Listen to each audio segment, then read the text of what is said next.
Saturday will be the first top 25 matchup at Heinz Field since 2009.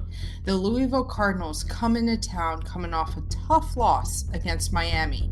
The Cardinals will be looking to get their season back on track, led by quarterback Malik Cunningham.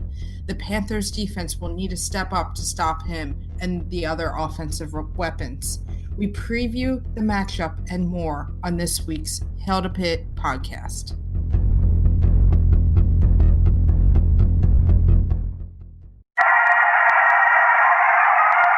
What was your message about finishing it in these final 30 minutes? Well, it happened in West Virginia where we knocked off number 2. It happened in South Carolina, and it's happening in Pittsburgh today. Our guys had a lot of guts tonight. We're just going to keep getting better. I mean, that's what it is. One hell of a game that you will never, ever forget. We shocked the world! Hail to Pitt. Hail to Pitt! This is the week of September 26th, 2020, and this is the Hail to Pitt podcast. I'm Alan Tazinski. I'm Vince. And I'm Pam. The Panthers won 21-10 against a hapless Syracuse team that seemingly tapped out, even though Pitt gave them ample opportunity to take advantage of some mistakes. A win's a win, though. And now the 21st ranked in the nation Pitt Panthers are readying for the 24th ranked Louisville Cardinals. And an ACC Network big noon kickoff. We're forging the future this week, Pam. I am so ready for a top 25 matchup and new jerseys. Not the state, but new threads on the Panthers. Oh, the hype around these uniforms are real. Hype around this top 25 matchup is real. I can't wait for Saturday to get here. Yes, this is a really exciting game based off what the Panthers did against Syracuse. I think showed sufficient acumen on offense and tremendous defense, Vince, to get me properly excited for the Louisville game, a team that really kind of got mollywopped by Miami from what I saw. Yeah, well, that's a little debatable. I think that game may have been a little closer than what the score showed. But the bottom line is, if you're not fired up for this matchup, there's something wrong with you. Yeah, there is, baby. Somebody say something about getting fired up. Hit us up on social media at H2P Show on Twitter. Hail the number 2 Pitt Podcast at gmail.com if you'd like to email us. We appreciate any feedback on either of those two avenues or platforms, if you will, or if you just hit us up on Panther Lair, we're there. We're on Reddit.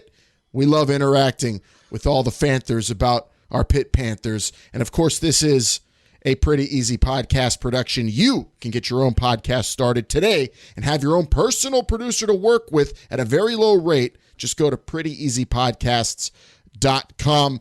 We'll start with the review of the Syracuse game. We'll look ahead to debuting new jerseys against Louisville. We'll talk about all sorts of stuff in college football. It's going to be a very action-packed show, Pam. But first, that review. What did you think of the 21-10 victory over the Orange?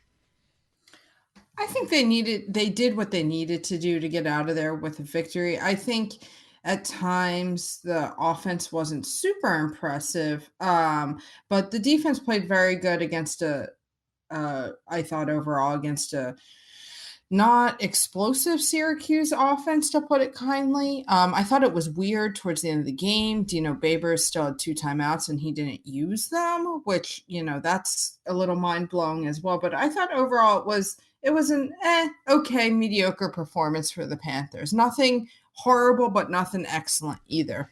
I don't like the 70-yard touchdown throw from a backup quarterback, but other than that, I thought the defense was solid. And offense and special teams, some bonehead plays, Vince. But overall, they handled Syracuse. They did not cover, though. No, they did not. Certainly the defense brought it. That aside from that one play that you alluded to, the defense played excellent.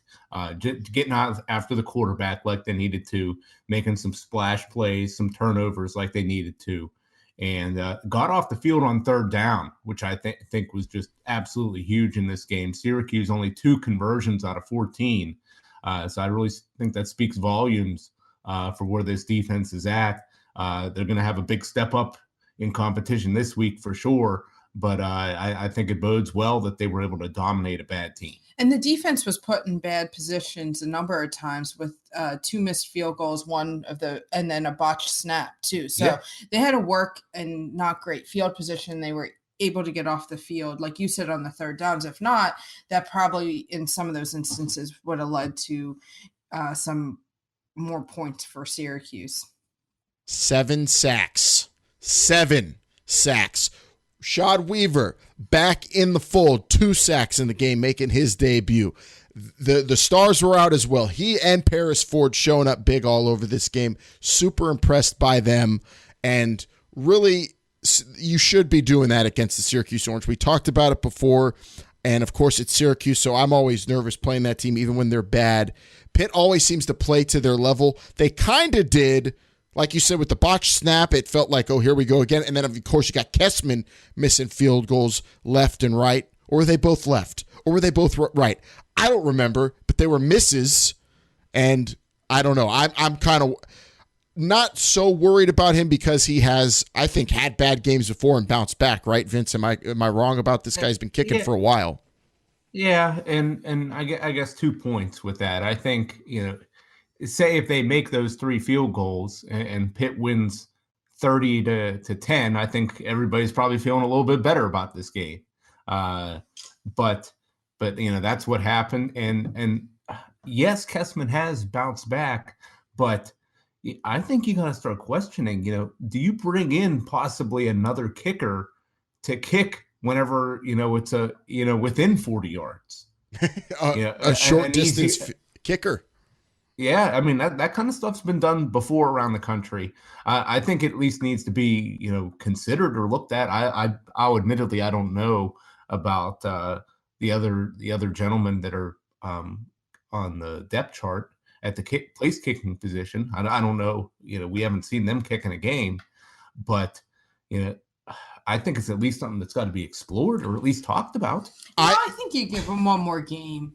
Yeah, I'm with Pam there too. I think you keep Kessman, in full force as the kicker and give him his bounce back game.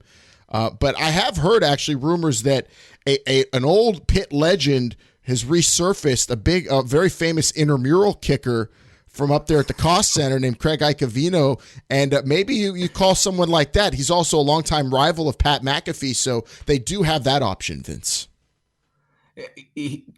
Yeah, he has resurfaced, but I'm not sure about his eligibility. Oh yeah, that's always it's COVID season though. You could probably bring back all sorts of great classic Pitt players. Maybe bring back Blewett. Yeah, bring back Blewett. Maybe I would even actually for the Louisville game try to get Revis Island to get back out there because they're going to need him because the Louisville Cardinals can go deep. They got speedsters and that 70-yard bomb that the Orange. Out of everything in that game, I took away that play the most was the thing that stuck with me because that one play felt like it could be a glimpse into what the Louisville game will be because they will attempt that a lot more, and I think they could execute it a lot better, and that is something they have to shore up big time this week in practice going into that game. We'll get into the Louisville game in a minute, but I know that we need to take some time to really highlight and spotlight Vincent Davis, Pam, because you've been calling him out. You've been saying play him more, and he was really all over the place for the Panthers, catching the ball a little bit, handling the rock out of the backfield the most of all those running backs. Yeah, he looked good. I like mixing him in with some of the other guys, but it was good that he got the start. I think he'll be critical in the Louisville game. He had 18 carries for 53 yards in the Syracuse game and 2 catches for 26 yards. I really think they can continue to use him in the pass game as well as a check down guy or just an option out of the backfield. Do you think he should be, the main guy? Because, we've been clamoring this for close to a year now. And he finally got the start, and he didn't have that, at least numbers wise, not the best of games here. Now maybe you could attribute that to, maybe some offensive line play or some play calling, but he certainly didn't take a stranglehold this backfield. And one thing I was disappointed was Daniel Carter, the bigger running back that we have. He got hurt earlier in that game, and on the couple runs that he had, I was really impressed. But he puts the shoulder down real well, I think. But yeah, him being hurt's bad. I liked how Sibley ran as well. Yeah, I think the way this offense is set up and the guys you have, there's not going to be one guy that carries the rock 30 times. And I think Vincent Davis, like 15, 17 carries a game, 2 to 3 catches. That's like his wheelhouse. I feel like he can be a productive player on this team with those numbers. And Coach kind of alluded to that in his press conference this week. He said that no running back has taken control of the starting position. So I expect that, it could be anybody's game, anybody's carries are up for grabs, and he kind of put everybody on notice, especially the last style bender, Israel Bonaconda. He said, he didn't have as good a week in practice, and that's why he didn't get any carries in the game. What about AJ Davis? Where are we with him at this point? He's fallen out. Well, I wouldn't say he's fallen out, but he saw his workload diminished for sure. I mean, I think he is what he is, and he's a steady, solid guy, but he's not a game breaker. He's not. I was far more impressed. Numbers aside, I was far more impressed with Vincent Davis and Daniel Carter, and Sibley as well. Running out of that wild hog formation. Yeah, I wonder how this is going to go this week. If that'll change week to week, but 18 carries from Vincent Davis and being reliable enough, not a ton of yards, but just being responsible with the football. I think he is kind of inching his way towards separating himself away from the other guys, but we'll keep an eye on it. The offensive line went out there, and overall, I think, with their first test after hardly even, I wouldn't even call it a cupcake. I would call it maybe like a macaroon or macaron, whatever you call those tiny little treats when you talk about Austin, PA. But this week they had a decent enough test. Also, an odd look, that 3-3-5, Pam. They gave up 3 sacks. They ran the ball okay. The O-line, it was like a toe dip. I think we saw some signs of promise there in terms of improvement from last year. Yeah, the one thing that bothered me in this game was like the 5 men in the backfield penalty at times. And Pitt just, they didn't seem set on offense, and they had a few penalties. It was still a little sloppy to me. I don't know if that was what Syracuse was looking. I feel like that needs to be cleaned up a little bit. Overall, the offensive line did okay. Interested to see what it does against a more traditional scheme. Exactly. A more traditional scheme might benefit them, might make it easier. That 3-3-5, I'll give them the benefit of the doubt facing the orange in that odd look. No game tape could prepare them for that, so they kind of went out there, and it was according to how the game went, and I thought they managed it all right, Vince. Yeah. I mean, it certainly wasn't terrible, and it wasn't. They weren't slow out the gate. Like, they were a little bit faster out of the gate than UNC was against that defense. Well, yeah, I was right about to make that point. Yeah, I mean, for as much hype as North Carolina's received, they were only able to muster 10 points through 3 quarters against the Syracuse defense. So, they're no slouch. And I mean, they did get some pressure on this team. And there were, there were some other, gaffes that they had, but there wasn't enough disruption. The offensive line was not, giving up that much pressure in order to cause a significant derailment of the offense.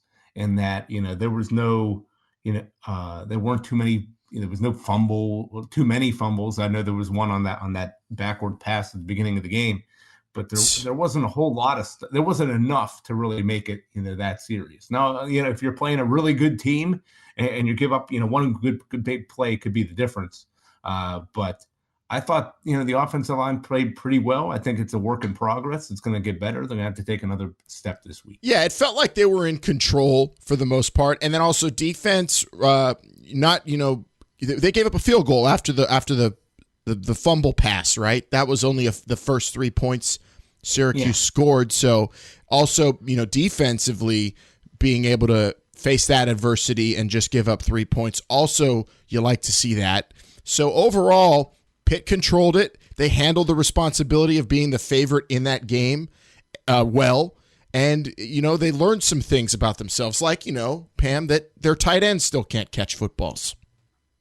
Yeah, Lucas Kroll's disappointing. And he kind of continued that tradition of tight ends dropping passes. We saw it in the Steeler game, too, with Eric Ebron. Or Vince McDonald. Maybe it's something about, like, Heinz Field or the air quality. I mean, they can't catch on the road either. That was a little disappointing as well. I will say that Lucas Kroll, of all the terrible tight end drops we've seen recently, he looks the best dropping the ball with that long flowing hair, Vince. So at least he's got that going for him. Yeah, I suppose so. And I counted, he had 2 drops that would have extended drives. And I believe there was another one from one of the running backs on a swing pass that would have went for some big yardage. So those were, 3 drops that I looked at, that really, maybe if, they get those, they probably score at least one more touchdown, on this team. And that's the kind of execution that they need to have. And that's, you're hoping with Kroll that's just, first action in a while this year, getting out there.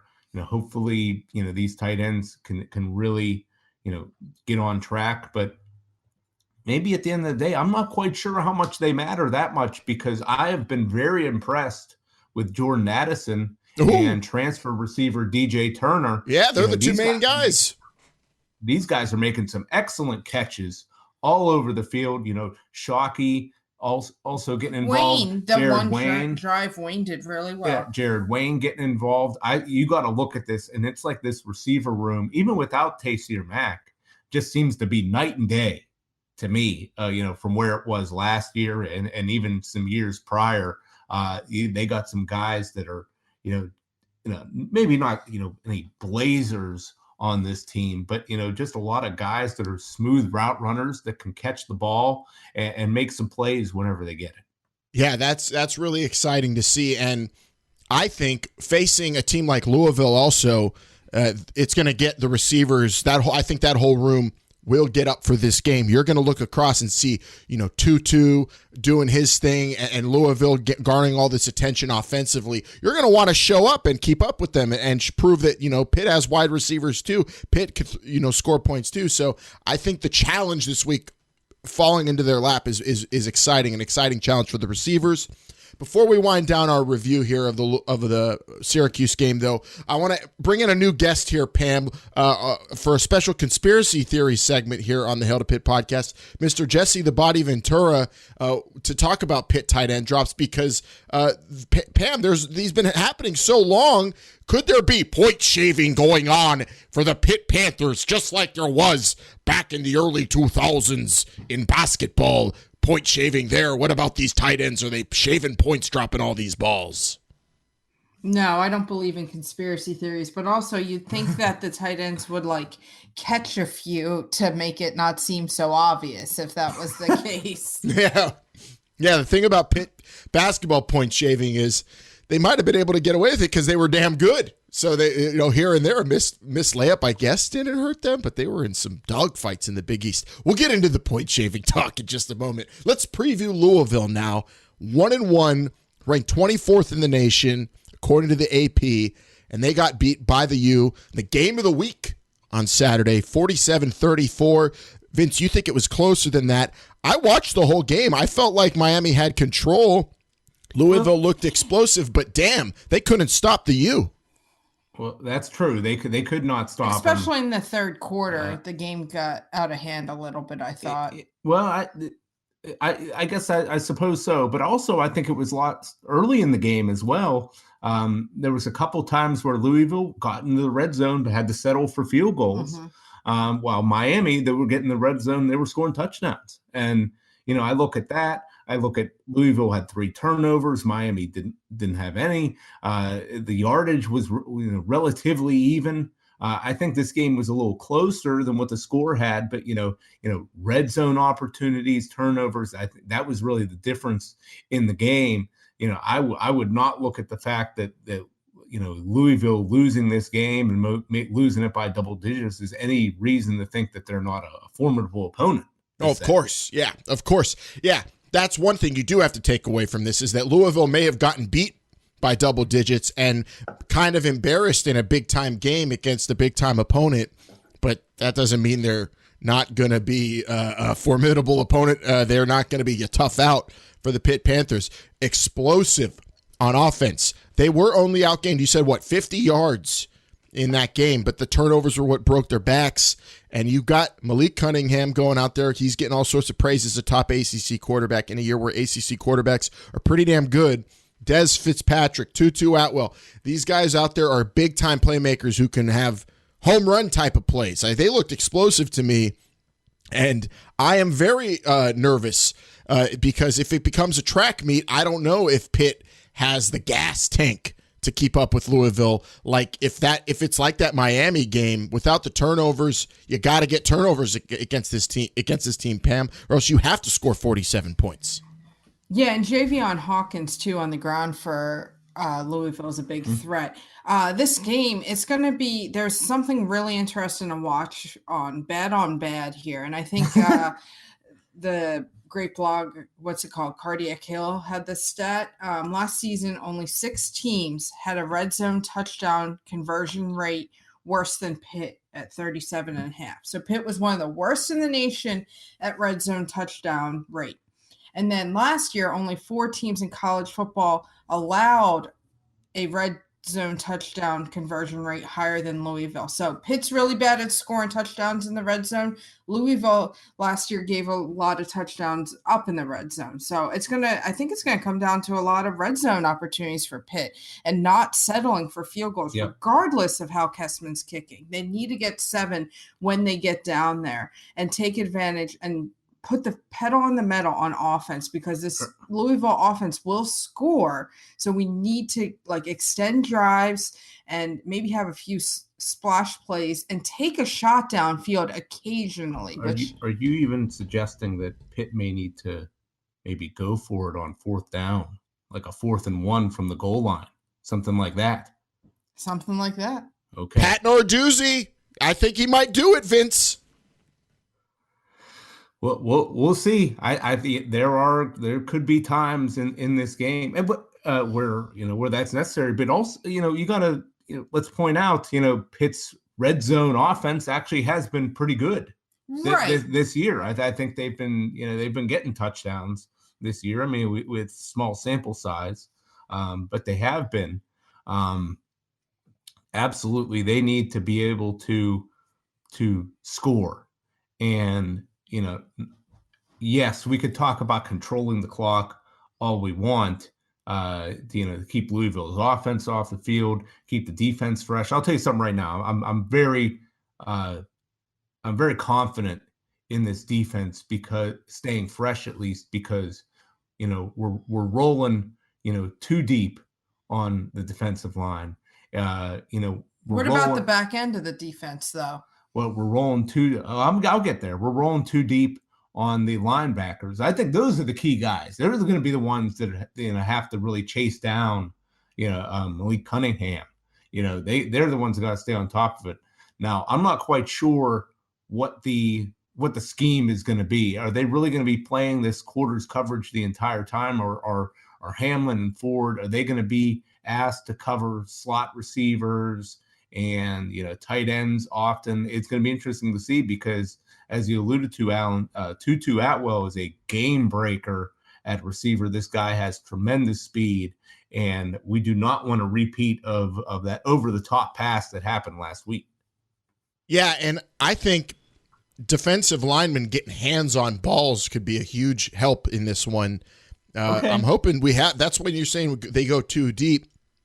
Having the gas tank up front, crucial in this game. You need to have guys who are ready to be jumping up, knocking down passes. I hope Baldonado's eligible for this game. I don't know how long he's out for, Vince, but having a guy like that, someone with size, could be very helpful When you talk about Tutu out, well, they're going to probably try swing bubbles, screens out wide to that guy. They're going to try to get him the ball any way they can. So you need hands up. Yeah, and Cunningham's a good passer too. And in order to, the defense needs to stay disciplined and not, get themselves in a bad position. I feel like overall the defense so far this year, once again, small sample size, hasn't committed too many penalties where you shake your head. They've done pretty good. So if they continue to do that and kind of just stay in the right position, I think it'll be okay. But we got to look for, at times, like the safety help over the top as well for these long passes, because they can take a shot downfield and they can be successful. Yeah, I think they match up well, Vince. I think they match up well defensively against the explosive offense. Like you said, I'm confident in them. A few splash plays on defense in terms of turnovers, maybe even a scoop and score, something like that. It's only going to take a couple. I think they'll be ready for the entire game. The whole, the whole 4-quarter game against this team is going to be exhausting, I think. But I think they're ready for it. And then offensively, I think the matchup could bode well. If those big backs are also available and ready to go, Daniel Carter, small front here for Louisville. That's probably why they're so bad in the red zone. They got some small guys. Yeah, not for a 3-4 defense. I was looking over some of their players, not as big as what you would expect, but they do have a lot of speed on this defense. Don't make any mistake about it. But I think we got to go in and we got to be aggressive. But of course, establishing a strong run, and just really hitting them in the mouth, I think that's going to be crucial. Sheldon Rankins ain't walking through that door. Dominate on the line, Morrissey. Get your guys ready. Pitt and Louisville. And they're going to be wearing new jerseys, Pam. Black and yellow and silver? Yeah, I love it. The steel, the gray, they're nice. Pays homage to the Steel City and the forging of steel for the Cathedral of Learning, right? There's a good video out there about that. That is going to be a different look this Saturday. I don't know if I'm ready for it. The basketball uniforms, it worked. It looked cool. I love it. I'm all about black and yellow. I'm all about Pitt embracing the rest of the colors that the whole city wears. But with that different color helmet, Vince, I can't wait to see what that looks like with the black and yellow scheme. Well, it's as Pam said, it's a little bit more steel. I think steel. I'm colorblind, so I don't know the difference between steel, silver, and gray. I don't know whatever it looks. It's not black, yellow, or blue. It's a different colored helmet than usual. You're going to see some Steel Panthers out there on Saturday, Alan. I was talking to a mutual friend of ours offline who's very into fashion, and he's hyped up for these uniforms. I am just ready to see these guys go out there like a blast furnace. Baby, I can't wait. Explode all over these guys. Yeah, forging the future with some Steel Panthers. I think it's going to be excellent on Saturday. We'll get to our predictions for Pitt and Louisville. But what about this? Before we get into what they're saying on the Pitternet, I've been waiting for it all week, Pam, and I found it. Dino Babers, his quote, why he didn't call those timeouts. Are you ready to hear? Yeah, I'm ready. Dino Babers on why the Syracuse Orange basically gave up against Pitt when they had timeouts. They could have tried to stop the clock, get the ball back, and fight back. I was going to let the team eat on the first 2 plays, call timeout after the 3rd down stop so they couldn't run any time on the punt team, get the punt, and then have 2 timeouts for the offense to do something. That's very difficult to do. So basically he said because he wasn't going to have timeouts for his offense to move the ball, if my offense isn't going to have timeouts, I don't even care. Why even try? That's basically what he said. That's so dumb because the rules and the stoppage, especially like in college, favor the offense. The clock stops after a first down. You need to get the ball back. I don't know. I mean, the look on his face said more than anything he could say. After you could do a lot of speculation into this. I mean, Coach Narduzzi and Dino Babers are good friends from what I understand, and maybe they were going easy on each other. No, that's ridiculous. Dino Babers, by just letting the clock run out there, it probably maybe saved Tommy DeVito's life because he was getting smashed every play. Or Rex Culpepper, who's got one of the baddest name. He's got like the best mashup of two early 2000s quarterback names ever. He's got a great story too. Cancer survivor. Yeah, good to see him out there. Son of football players. He went out there. He looked good with his big bomb. Yeah, maybe it was for the better that Dino just kind of tapped out. Kenny Pickett throwing for over 56 attempts against Louisville, you think, Vince? Ooh, 56 attempts. Does he double up his total amount of attempts? I wanted a prop for this one. His total amount of attempts this season are 56 so far. Whipple in a game like this, I feel like, is like, ooh, I could double that up. I'm going to say under 56 attempts. I hope so. If it's over 56 attempts, I'm not saying Pitt's going to lose. I'm just saying everybody's going to be very nervous about the outcome of this game. I also think they need to control the ball a little bit more too. I mean, they can do it with short passes. You would think. But the run game's been okay so far. But that doesn't mean anything with Whipple. So I think it's going to be under, but I think Kenny Pickett does 50. That's my prediction. 50. All right. 50. I'm going to go 48. I think he's going to get close. But wow. That's good. Yeah, I know you won't like that. The look on Vince. Vince's face is you have to realize who the offensive coordinator is, Vince. Come on. This is Mark Whipple we're talking about here. I don't think my heart could take 50 passes. Well, you better get ready. I don't know. Maybe eat your Cheerios all week long. Get heart healthy. Saturday's game. We're forging for the future, but also it's going to be a dogfight against Louisville. All right, let's talk about what they're talking about in virtual reality on the Pitternet. Can you explain what internet is? I hear there's rumors on the internets and to all those faceless keyboard warriors on Twitter. But we're a good darn football team. I'm proud of these guys. All right, our first piece of Pitternet action comes from Pitt Zit on Panther Lair, who said, for a senior quarterback, this team will struggle all year with him, and we don't have an answer behind him. Talking about Kenny Pickett, Pitt Zit. First of all, you didn't finish that. Is that him on to basketball? Yeah, that's. I thought that was you wrote in the notes me to go next to basketball. We have a basketball piece to talk about next. So he said that was him. We don't have an answer behind him. On to basketball. I'm assuming that's how he said it. On to basketball. Yeah, that's rather dark. depressing. To just, but. The quick looks you got at Yellen and Bevel really have you that down on the backup situation and Pickett's performance so far. Even if you're down on the backup situation, Kenny Pickett I think's played pretty good. I don't think people could ask for a whole lot more. Some would say he's building a Heisman case slowly but surely.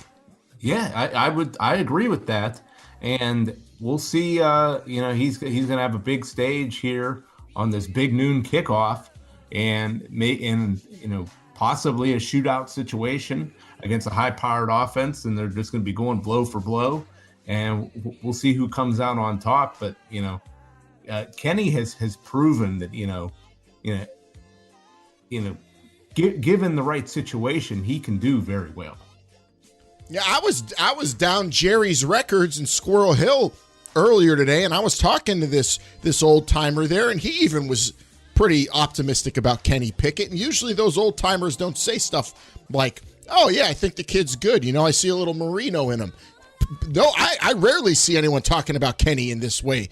Pitt Zit. Pam, I can't believe this.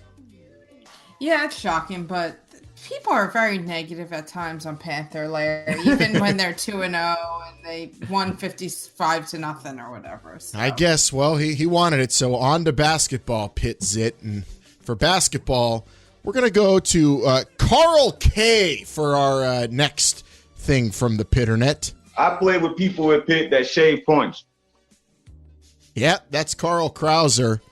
He was on DK Sports Radio's Memory Lane, and in his Zoom call interview they did, Carl Krauser reveals they shaved points, or his teammates shaved points while he played at Pitt, 15 years ago and change.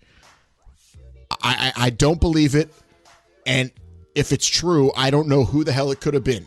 Levon Kendall, Aaron Gravens, I don't know. I played with people at Pitt that shave points.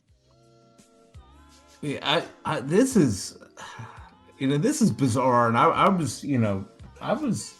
we were at Pitt for Carl Krauser's senior year, and even a couple years, I believe he played 2 other years before that, and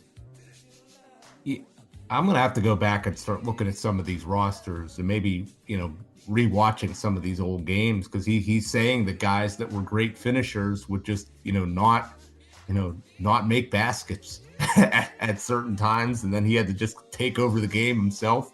I want to hear names before I decide if I want to believe this or not. I talked to some people within the family, angry uncles, and they all instantly said, "Oh, it was Chevy Troutman. Had to be him. That guy missed everything." Him? And I couldn't believe that. Mr. Basketball, Indiana, huge reputation he brought to Pitt. He wouldn't shave points, would he? And that's what makes this disappointing. Is like you didn't get the vibe from any of these guys that they would do something like this. And has any of the guys on the team?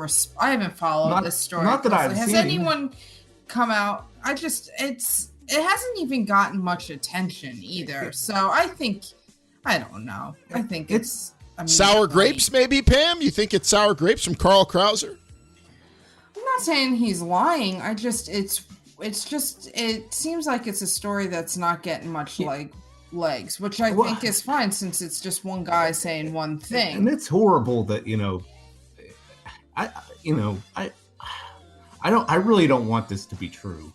And at the same time, I really don't want Carl Krauser to be making this up, because there's no good outcome. Right. And people are going to laugh at this, but at that time, 2003, 2004, he was the most popular athlete in the city of Pittsburgh.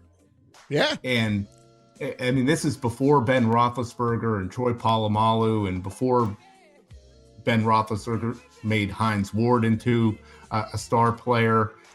Sidney. This was as Jerome Bettis's career was, winding down, before Sidney Crosby and Kenny Malkin, and before Andrew McCutcheon. This guy was. This is who everybody.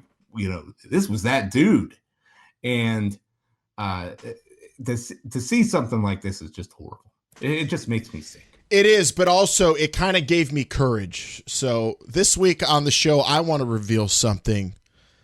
I played intramural football with people that shaved points at Pitt.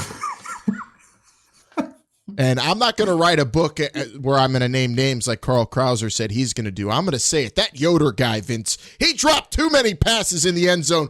Yoder, prove me wrong. You didn't shave points in intramural football.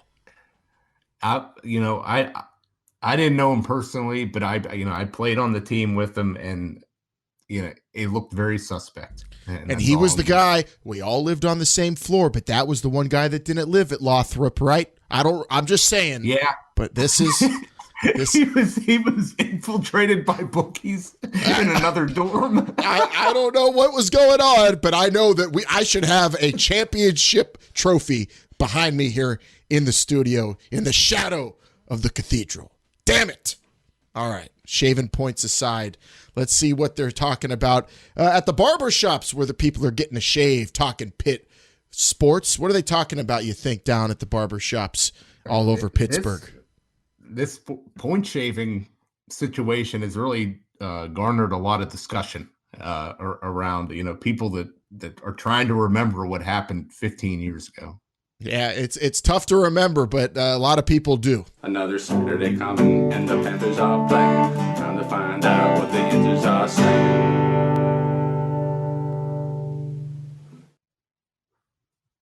You believe that about Pitt hoops shaving points when Kreiser was there?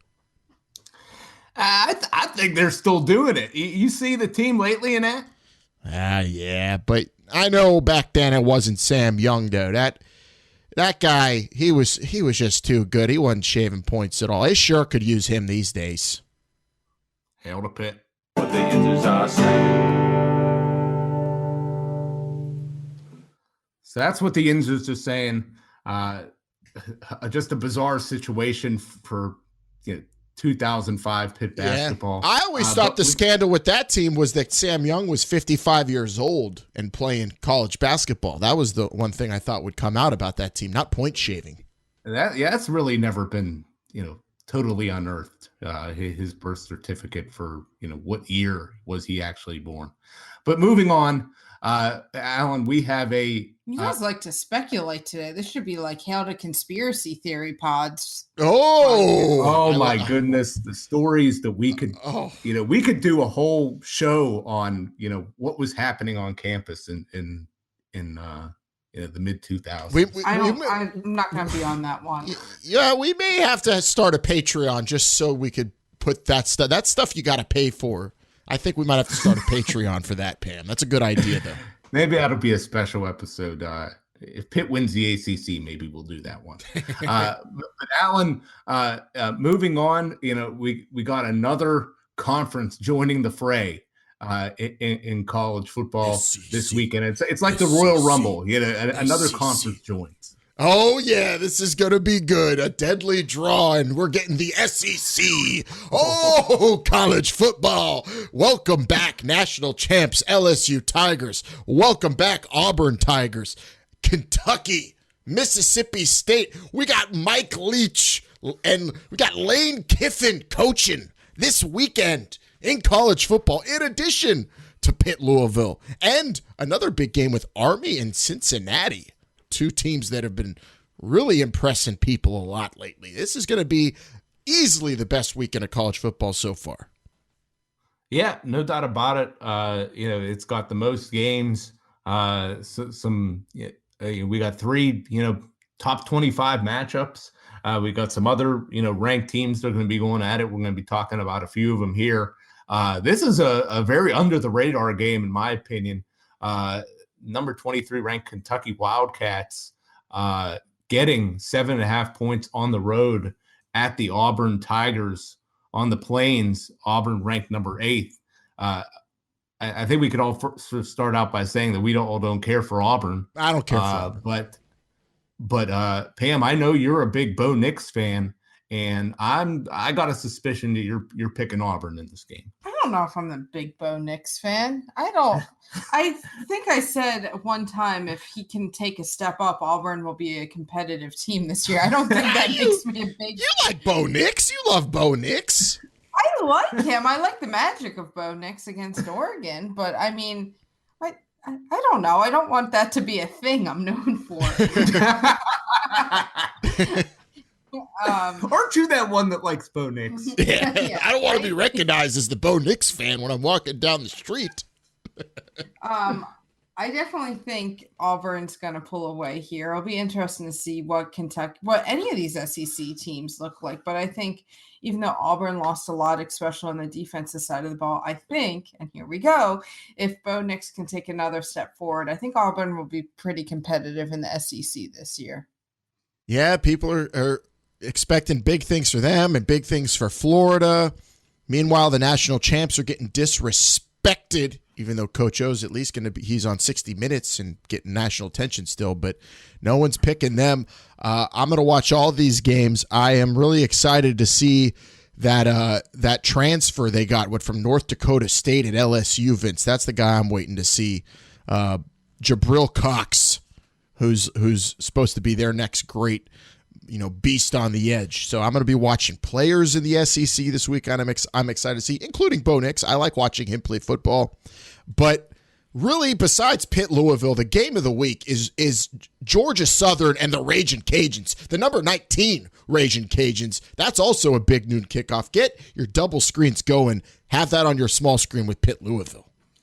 Well, and also something to be on the lookout for. One of the big noon games, Notre Dame Wake Forest, is postponed, so it'll be interesting to see. I bet that Florida Ole Miss ends up on ABC on Saturday. That's my prediction. There you go. That game already pegged for ESPN. That would be a rare SEC game on ABC. That doesn't happen. But I'm just looking at the schedule, and there's really nothing else they can. If anything, it should be this Kentucky Auburn game that goes on SEC Network. I know that, but I'm saying if anything, that should be the ABC game. I'm fascinated to see what Kentucky can do with a quarterback playing quarterback this year, as opposed to last year when they had a wide receiver playing the position. I think this game's going to be much closer than you think. I'm going to go ahead and say Florida might not have a fun time with Ole Miss either down in the SEC. I mean, there's a lot of – this is the most pressure on a Florida team in a long time in terms of expectations. Yeah, right. So we'll see how they react to that. What a slate. What about Army and Cincinnati, though? You have that here as our third game to watch out for. 22 versus 14, Vince. That's an ESPN game, 3:30 kickoff. Yeah. Army catching 13.5 points. I think this number has maybe even gone up a little bit. I just seem to think that, Army's looked pretty good, but this Cincinnati team, they're just they could sneakily score a lot of points here, and I think it's going to be just too much for Army. Cincinnati was a team that people before the season and before some of these other conferences joined the Rumble, that people thought is like a sleeper or non-Power 5 that can make some noise. Yeah. So I think they're a good team as well. And look out for my sneaky pick, Troy against number 18 BYU. Pam, BYU had a bunch of players get COVID results, positive COVID results, because they all got together for a gambling night. Would you ever think BYU players would have a gambling night? What scandal in 2020 here? I'm not going to answer that question, but I think I don't know about Troy, though. We'll see. I don't know if people should be running to the rivers to cash a ticket or put some money down on Troy. And then, of course, you got, so much to watch out for. Mike Norvell coaching from, I don't know where, remotely, they said, against Miami with Florida State. That's also an ABC game, so super excited for the SEC to join the fold here. And a great slate of action all over college football.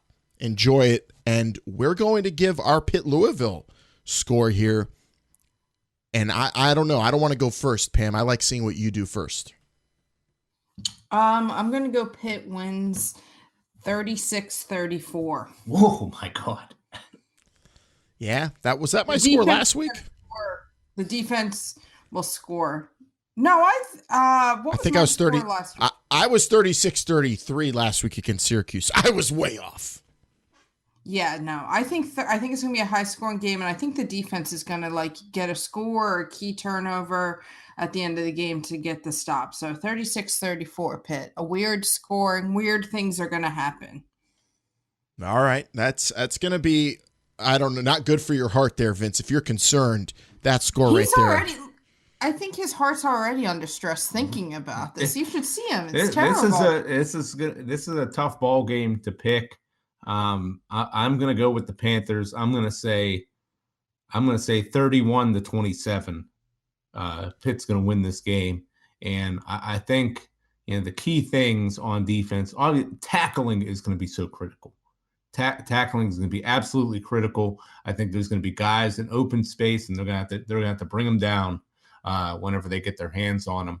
And the other player I'm going to single out here is Keyshawn Camp. Relatively silent in his first action against Syracuse. He's going to have to push and collapse this pocket. I think that's going to be absolutely critical.